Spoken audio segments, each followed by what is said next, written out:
Luke, what is your assessment of these developments on the ground and your level of confidence that even Russia deploying almost 2,000 peacekeepers to the region, which we understand that they are airlifting them there now, that there will actually bring perhaps an end and some stability to this conflict?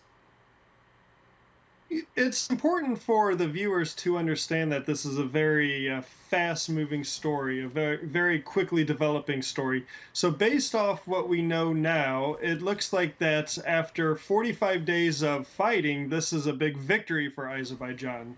You know, it wasn't even about 15 days ago that opinion makers in Washington and in some capitals of Europe were saying that there was an over-reliance of the use of drones by Azerbaijan, that they're not making any meaningful territorial gains. And then fast forward to today, and we've seen essentially the surrender of the Armenian forces in Nagorno-Karabakh and the surrounding districts. So I would say for Azerbaijan, this is a momentous occasion. It's in fact a historical occasion, and I hope that this is one that can bring genuine and meaningful peace and stability to this part of the South Caucasus. This region of the world desperately needs this sort of peace and stability, and I hope this is the beginning of what will be an enduring peace. But in terms of Russia's involvement in all of this, Russia hasn't proven to be a reliable actor in other ceasefires and in other places around the world. Multiple ceasefires have been broken in Syria by Russian forces. Multiple ceasefires have been broken in Ukraine by Russian-backed forces. And in Georgia, for example, Russia is still not in full compliance of the 2006 or 2008 6-point ceasefire there. So if history tells us anything, it's that Russia may not be a trustworthy actor in all of this. But that being said, if you want to bring a peaceful end to this fighting, if you want to stop the killing and the bloodshed, and if you want to restore your territorial integrity, Azerbaijan, I guess, has to take this risk. They have to take this risk that Russia wants to see peace and stability in the region.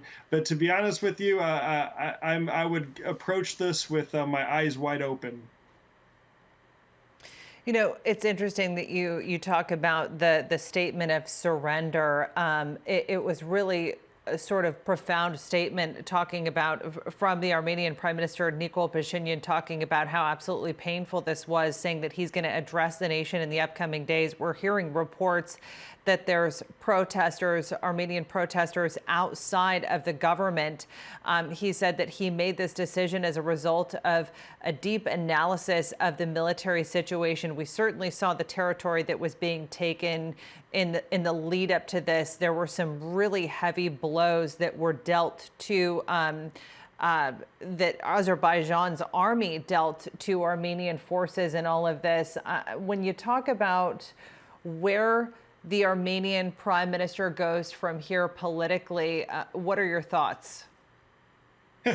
Well, my guess is probably going to some sort of exile in Russia. That would be probably one of the best case scenarios for him. Clearly, people in Armenia are upset. People are on the streets as we speak.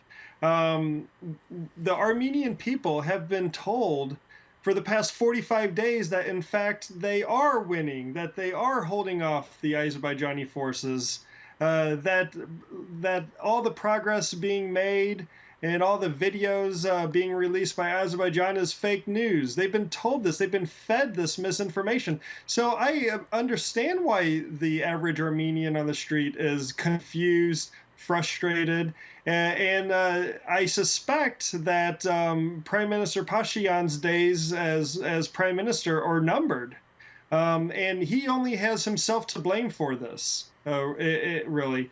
So in terms of where he is right now, it's my understanding that his presence, his location is unknown.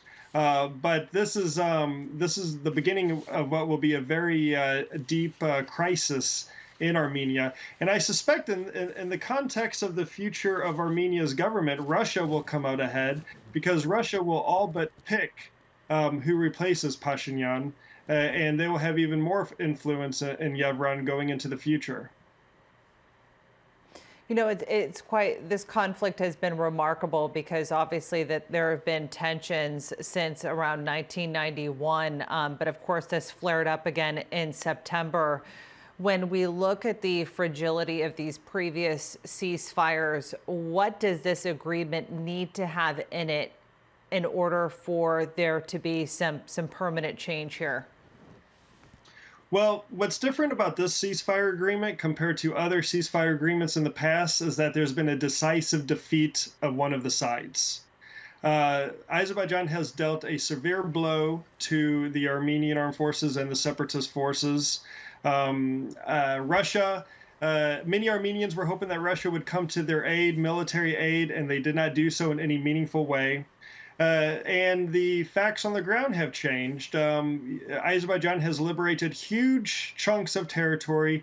They liberated Shusha, which is the second largest city in Nagorno-Karabakh, but perhaps the most, well, definitely the most important city in terms of Azerbaijan's history and culture and literature and all of that. So that's what has really changed. It's not like the most recent round of fighting that led to territorial exchanges was actually in April of 2016.